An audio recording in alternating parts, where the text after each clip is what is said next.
Live from the 607 is the ODPH Entertainment Edition, where we're talking movies, comics, TV, and more. Why don't you join in the conversation? Hashtag ODPH, because here we go.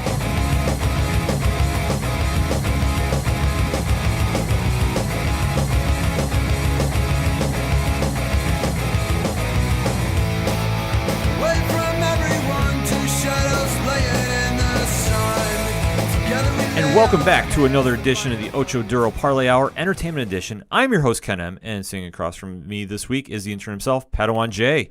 Wakanda forever. Folks, this whole episode is devoted to our review of Marvel's Black Panther movie, which came, saw, and conquered the box office this week. My lord, it conquered the box office in a shattering way. It is currently sitting at $201 million for your traditional 3-day weekend. Now, of course, this weekend isn't your traditional 3-day weekend. It is a 4-day weekend because of President's Day. Now, as we record, President's Day is not over, but projections currently are, and it astounds me every time to see this, because every time I turn around, the projection for what it's going to make for the weekend goes higher and higher and higher. Started at like 175, jumped to 180, jumped to 190. Currently, if projections hold, it will have made $235 million for the 4-day weekend. That is incredible. Making it the highest opening weekend for a superhero movie of all time. And it would put it, if my numbers are correct and my sources are correct, looking at it, it would put it in number 2 all time for opening weekend movie. Number 1 is Star Wars The Force Awakens with over $247 million. Second place is Star Wars The Last Jedi with $220 million. That is not too shabby of a haul for opening week. No, that is your entire budget in one weekend. Yeah. That's insane. Oh, it's amazing, but it's only a true testament to how great the film was. Yes. Now, we went opening night. We talked a little bit about this on last week's episode, so if you haven't listened to last week's episode, go download it now and take a listen. And we are going to be talking spoilers, so if you have not seen the movie, we're giving you fair warning now. We are going to be talking spoilers. So if you haven't seen the movie, download the episode, listen to it after you watch the movie, and then we can compare, contrast on social media, hashtag ODPHEE. So, Pad, thoughts on the movie? Love the movie. Very good. The story was awesome. Shot very well. The soundtrack was great. I enjoyed the story most of all because it could have taken traditional superhero tropes and gone a traditional route with it. It didn't. You could have had they could have just, because of what happened in Civil War where his father died and he put on the suit, they could have said, well, your father died, you're the first in line, you're now king. They didn't go that route. They went okay, you're next in line, but here's an opportunity for anyone who wants to make a claim on the throne, come in with armed combat. If they win, they're now the king. I like that. That was very interesting and very compelling, because they could have had a situation where he didn't win. He lost, and then what does he do? It kind of kept you on your toes a little bit there. Yeah, I thought it was definitely a nice way to tell the origin of the Black Panther and show what it takes to become the Black Panther. Right. For taking over the role. And they did tie it into Captain America Civil War, obviously. And like Pat said, they could have just jumped in and gone completely into the story without really giving a backstory. But I liked how they told it. They told it, almost like it was a myth, so to speak. That was kind of what I took from it. And I really thought Pat brought up a point, and I want him to elaborate. He talked about this a little bit off air. The music. Yes. For when T'Challa came through, and then later in the movie, Eric Killmonger came through. Yeah, so whenever you would see T'Challa on screen, you would hear, and if you didn't notice this, here's a little tidbit for you. I noticed it about halfway through. Whenever T'Challa or anyone of his side, I guess I'll call it, was on screen, you heard your traditional African music, drums, singing, and what have you. And then whenever you would have Killmonger on screen, it was the Kendrick Lamar produced album that you can go out and buy on iTunes. A very interesting choice, definitely a director's and a theatrical choice. Loved it. Very, very. It was different, and I loved it. I thought it was a unique storytelling. I didn't realize this at first until Pad mentioned it, and then the more I'm thinking about it, I'm going, he's right. Yeah, because you would have a scene, I believe there was a scene where they were with T'Challa in Wakanda, and they were talking, and, it's your traditional music. Then they went in with the Killmonger stuff, and he was explaining his backstory in, I believe it was Oakland in like 92, and you were hearing hip-hop music. Now, I don't necessarily think it was Kendrick Lamar music. I think it was something that would have been on in the 90s at that point. But it was definitely a director's choice and a very well-done choice. Absolutely. I thought from top to bottom, I thought how the movie was shot and presented was truly a different feel. Yes. Than what we've seen with Marvel and DC films. I mean, this stood out for being just a unique experience. And it to me, and I know I've discussed this with several people who've seen the movie, it's a movie that kind of stands on its own. Yes, it mentions Civil War, but you really, I don't think, need to see Civil War to see this movie because, okay, yes, while they do mention Civil War and his father dying, it's not like in the movie they just go, oh yeah, because of course he died, I believe it was Berlin. His father died. They don't go, oh, yeah, well, the events in Berlin, blah, blah, blah, blah, blah, and don't mention. No, they mention what happens in Europe with his father dying, and they say, yeah, your father dying, and, with the explosion. They don't leave it vague, like, oh, yeah, we're just, assuming people have seen Civil War and saw what happened. And, no, they're going to, okay, we know some people are coming into this movie having not seen Civil War, so I like how they did that, and it can definitely stand on its own as its own movie. Yeah, I thought it was definitely interesting of, how they shot it.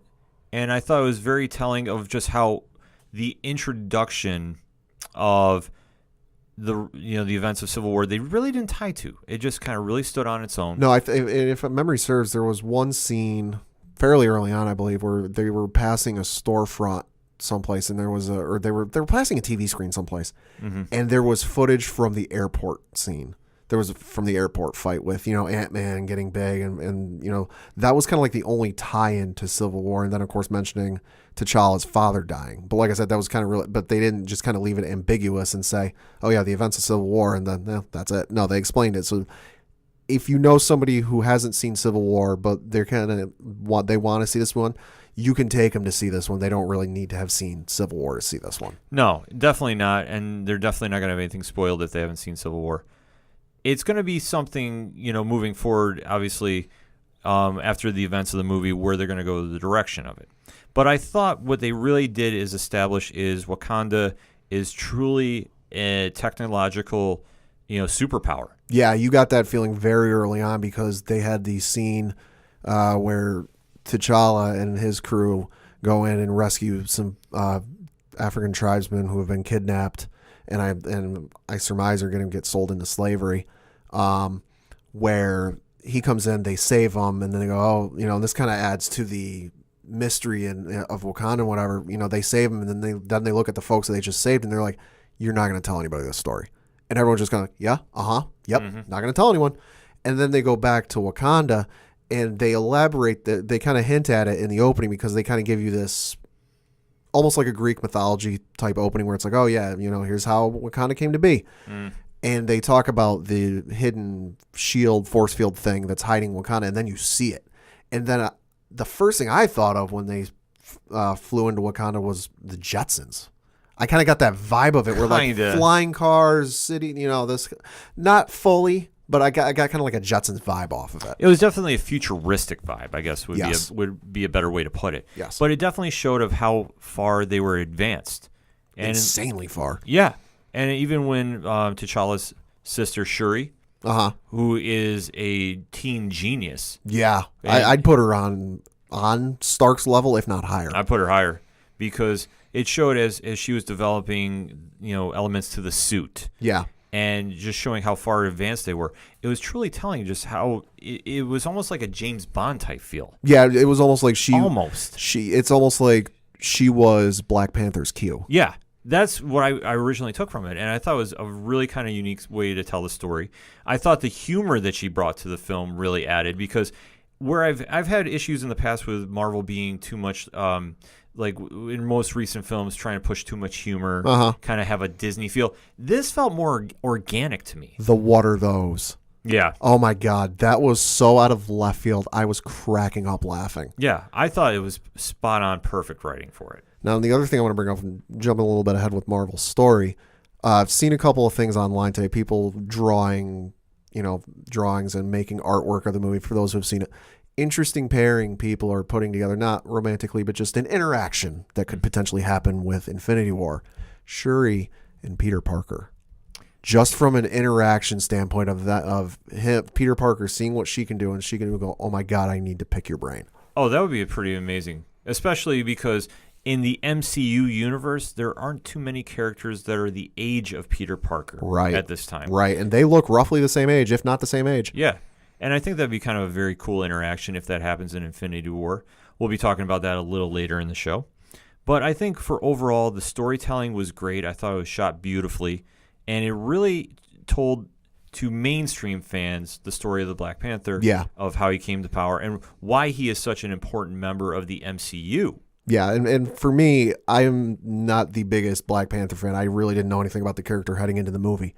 It explained a lot of things for me. It told a lot of things for me, and I definitely learned a lot about him, and more than just, oh, he's a guy who puts on a suit and saves the world. Yeah, because, I mean, his first appearance in Fantastic Four way back when, I mean, he took out the Fantastic Four in the first shot. And he has always been kind of a character in the background. And now, over recent years, obviously, the comics run of Priest, Hudlin, and Coates writing him has been spot on. It's been some of Marvel's best work, period. Yep. And I love that they borrowed a lot of elements from their writings into the movie, because I really think it sold the story of it. And I really think that overall it just stood out on its own. Oh, absolutely. That it's its own movie. And if this is how Marvel's Phase 4 is going to be, I'm completely sold with it. Oh, so am I. I think it's spot on and great.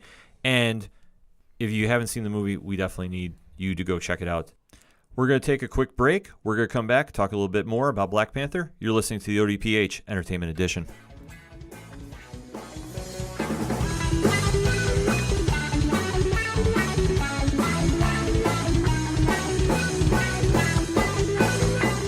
Hey, I'm Mike Paffey from Rye Bread, and you're listening to the ODPH.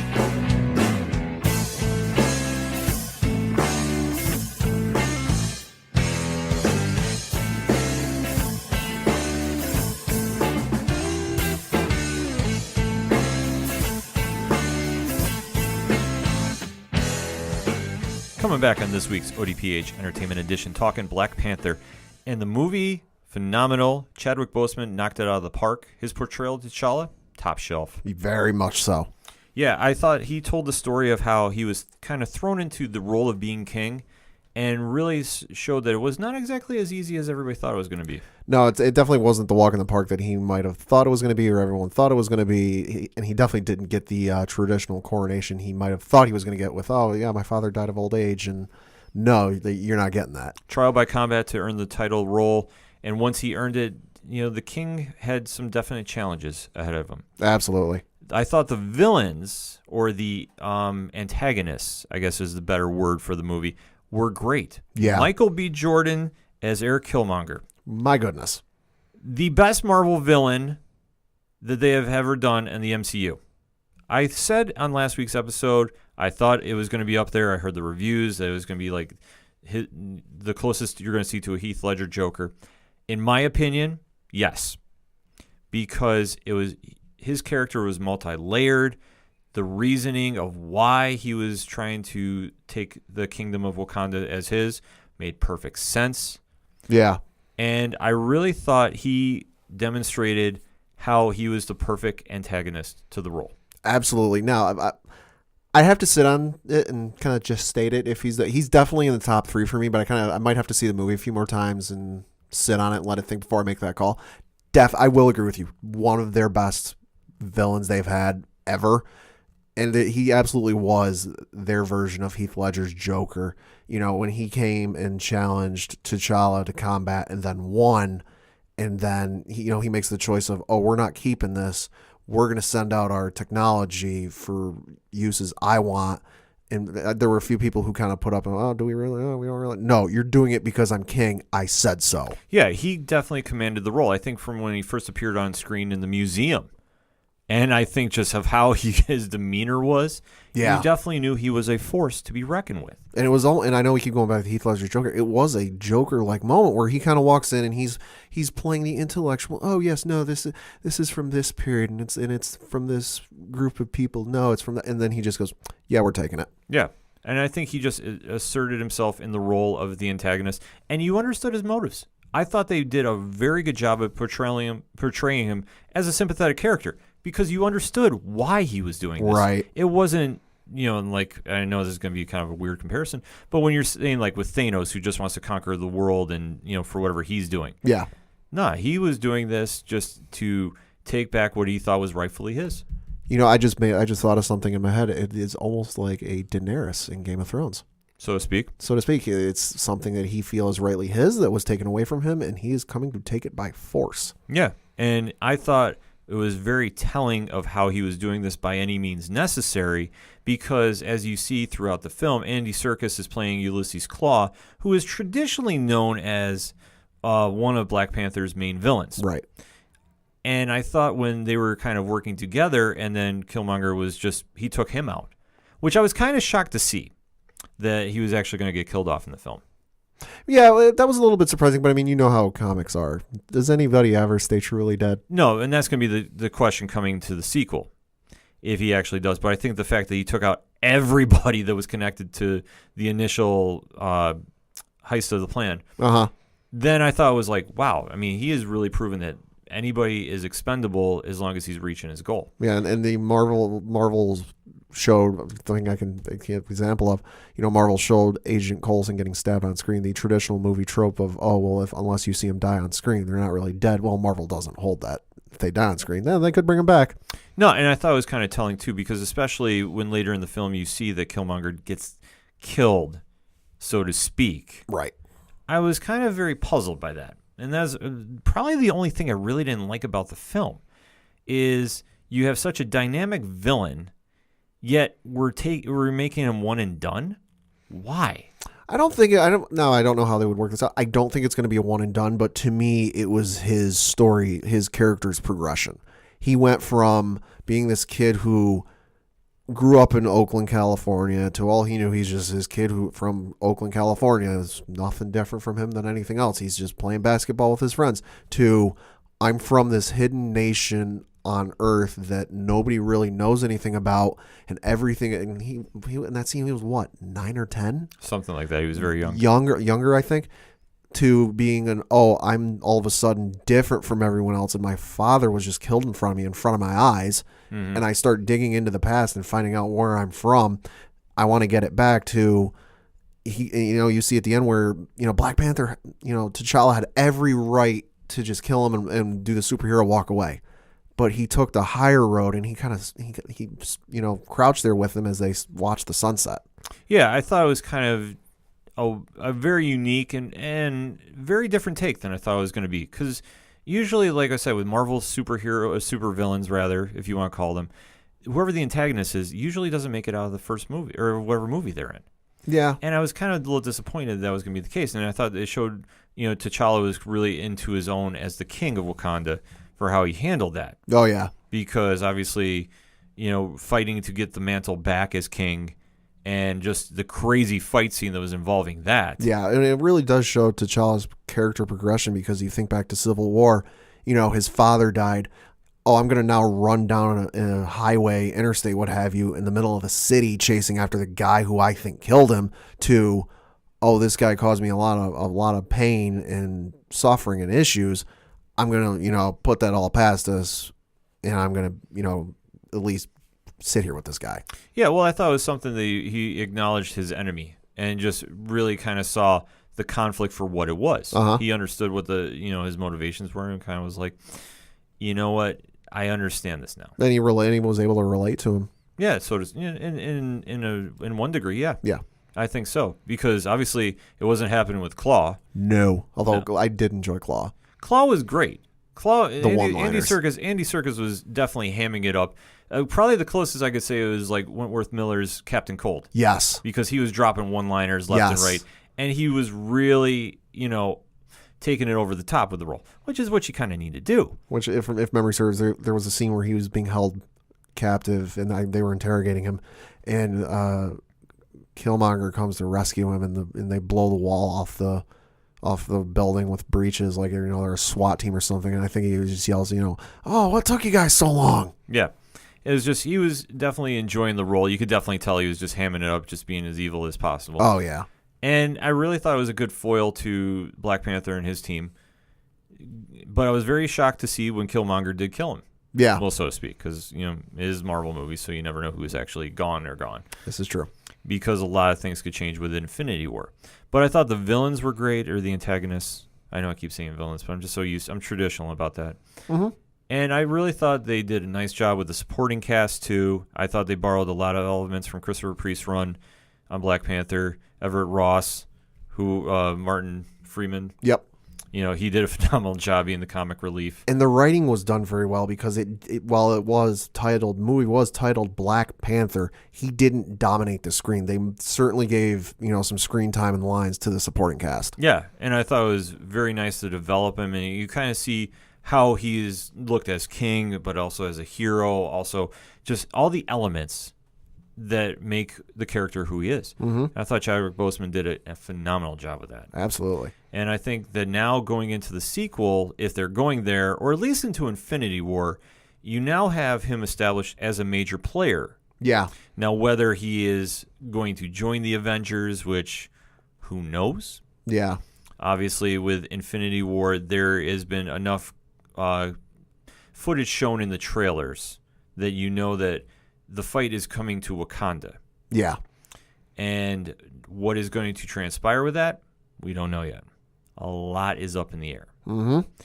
Let us know what you think. Hashtag ODPHEE. We're going to take a quick break. We're going to come back, talk a little bit about the bonus scenes at the end of the film. It's a heartbreak, soul-shaped radio attack. Taking 4 steps forward, no steps back. Hey, this is Vince the Common Man Ciatoy, local MMA fighter, telling you to keep on listening to the ODPH, the 607's up-and-coming newest podcast.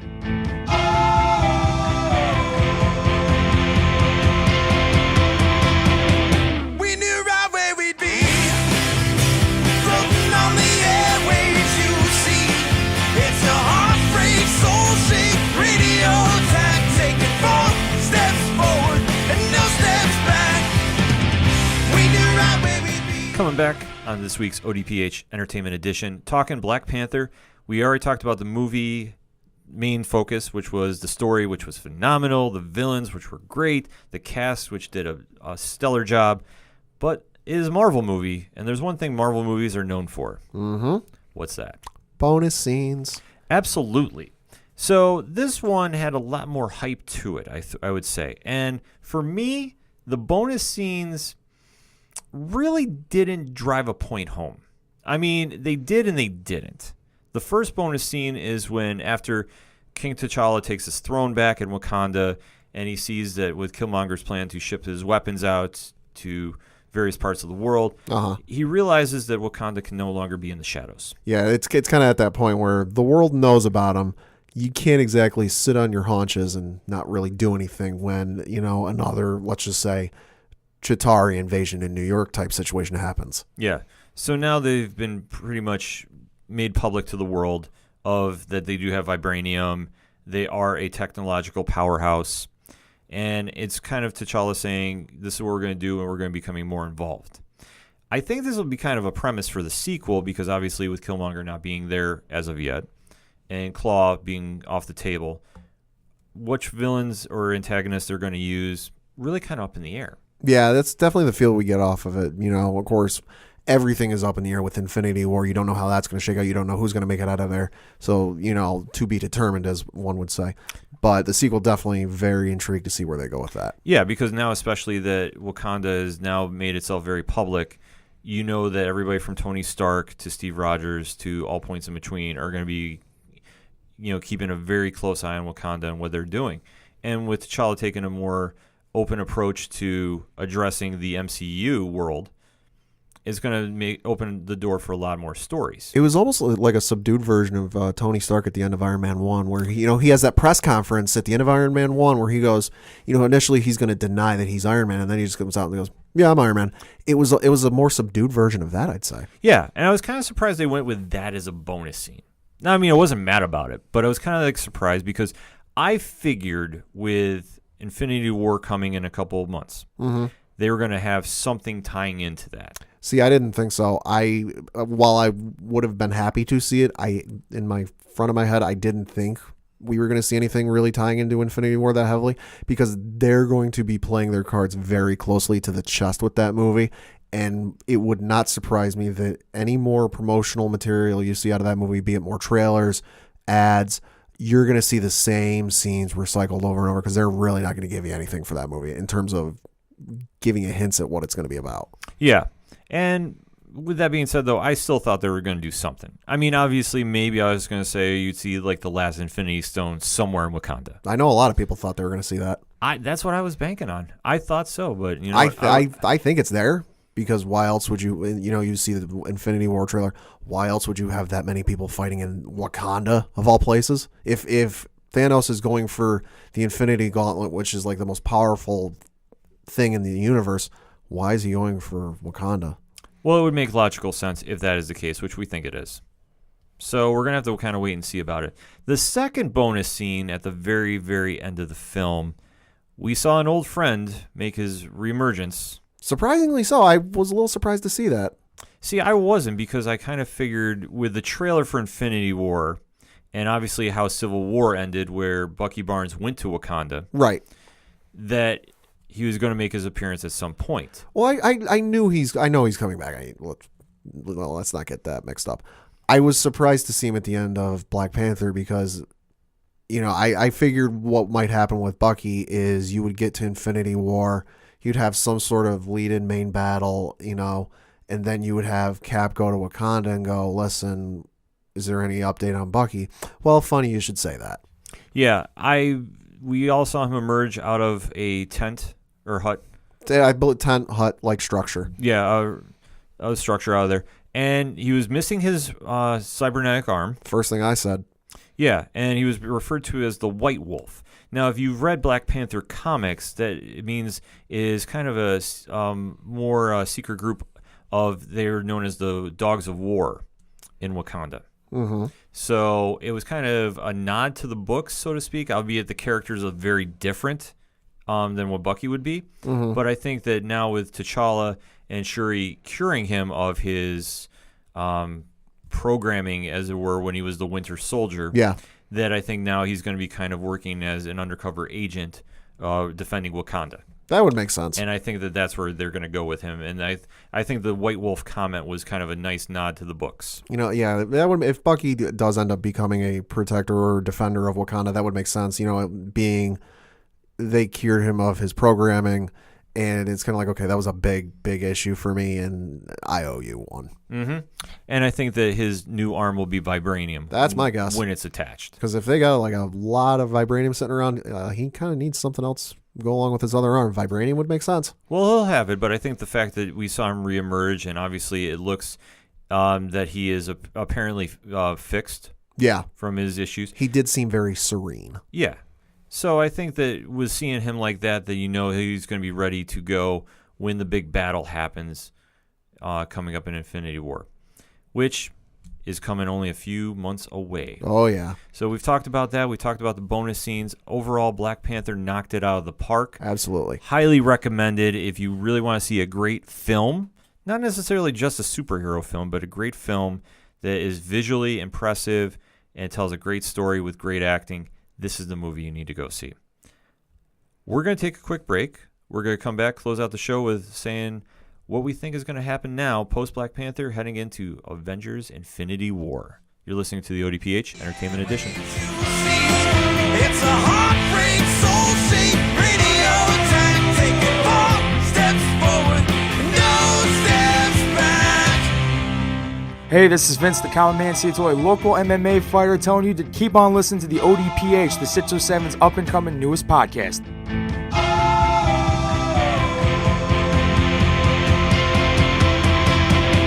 We knew right where we'd be, floating on the airwaves you see. It's a heartbreak, soul-shaped radio attack, taking 4 steps forward and no steps back. We knew right where we'd be. Coming back to close out this week's ODPH Entertainment Edition with our thoughts post-Black Panther moving forward to Infinity War. I think for the MCU as a whole, things just got very, very interesting. Things were kind of status quo, as it were.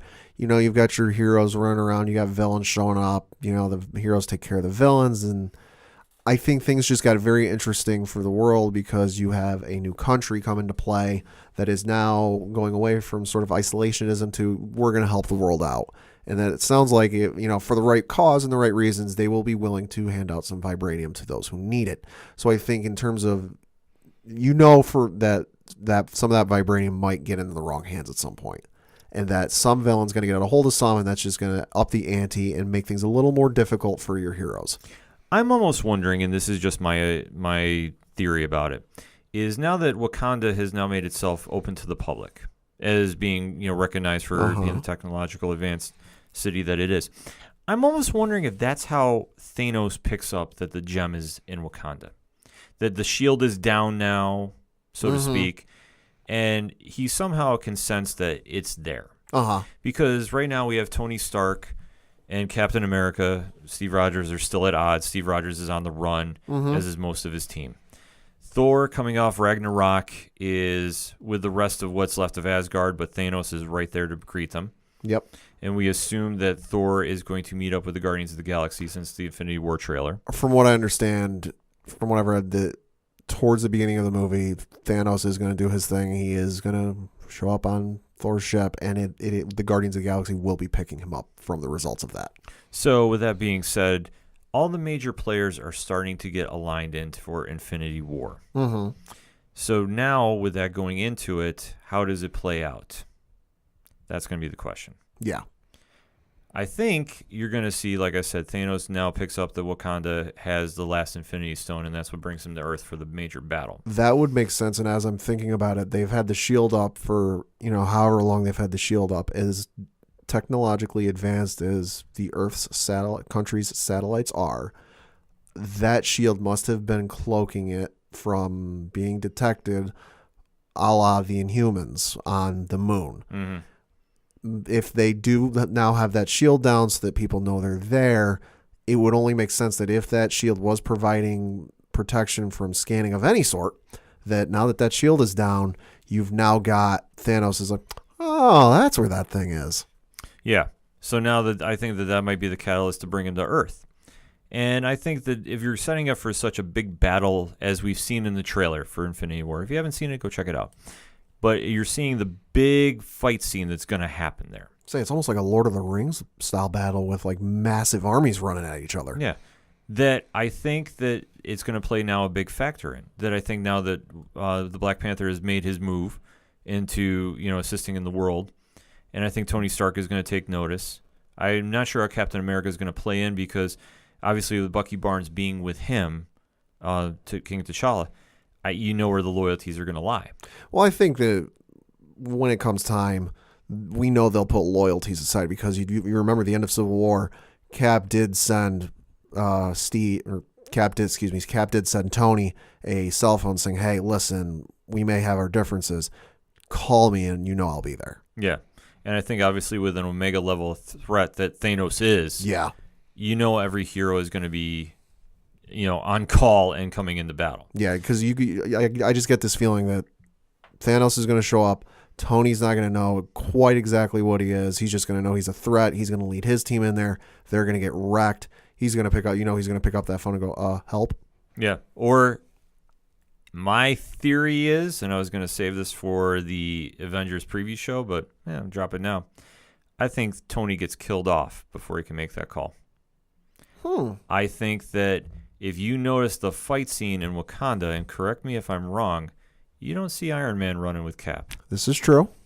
You see Cap running with Bucky, Scarlet Witch, T'Challa, and I want to say there's another... War Machine? Possibly. I think if I remember right, War Machine is like on the left side of the screen as they're running in slow motion. Right. But you don't see Tony Stark. No. So I think that he doesn't have the chance to make that call.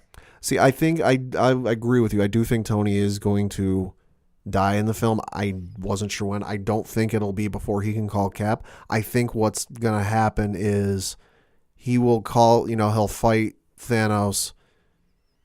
he'll lose. He'll kind of pull his forces back, call Cap, and then when he thinks it's safe, he thinks Thanos isn't really doing anything. He's waiting for Cap and his crew to come in and back him up. Thanos is like, yeah, I'm not. I've seen this before. I'm not going to wait on my haunches. I'm going to go get him now. Mm-hmm. And he will get him before Cap can get there, and Cap will find out, and that'll give him all sorts of motivation that he didn't need. Yeah, which I think you're going to need, obviously, if Thanos does get the Infinity Gauntlet by the end of this, where does that go for the rest of the season, or Phase 4? Right. Because obviously, there is going to be a Black Panther 2, and rightfully so. Where they go with the sequel is anybody's guess. Yeah. Because I think he's going to play a major factor in the Avengers movies moving forward. Will he join the team? Debatable. I think he's going to be a call me if you need me type situation.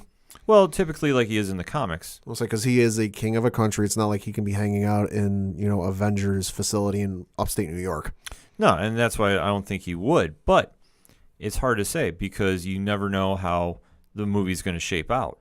Right. Because the only thing we know about Phase 4 is there is a Guardians of the Galaxy 3 on slate. Yep. There is Captain Marvel, but if I'm not mistaken, that's going to be set in the 80s. 90s. Or 90s? Yes. I keep saying 80s. I don't know why. Yep, 90s. But, so you're going to have that. It has been heavily rumored, and I did not read this officially, but Black Widow has been greenlit. I have read the same thing. Other than that, what else is on the slate? But nothing they're really saying. Of course, the whole Fox Disney deal is still pushing through. Yeah, we're not even going to address that because that could swerve a lot. Yeah, that could all of a sudden do Control-A-Delete on Phase 4. Yeah. So that going forward, what happens for the sequel? Now, it could be that Black Panther does reform the Avengers. I mean, that would be something. Yeah.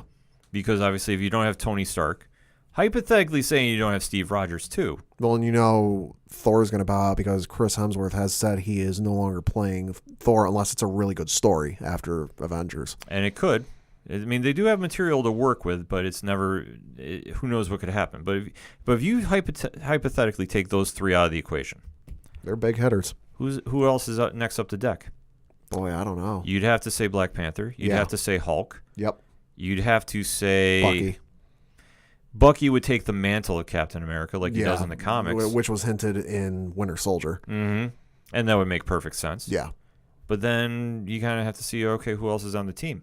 I wouldn't be shocked if maybe Black Panther 2 has something to do with the Avengers. Mm-hmm. But I also wouldn't be shocked if it was his own standalone story. That maybe you have Killmonger come back somehow. Or you have another villain step up from the shadows.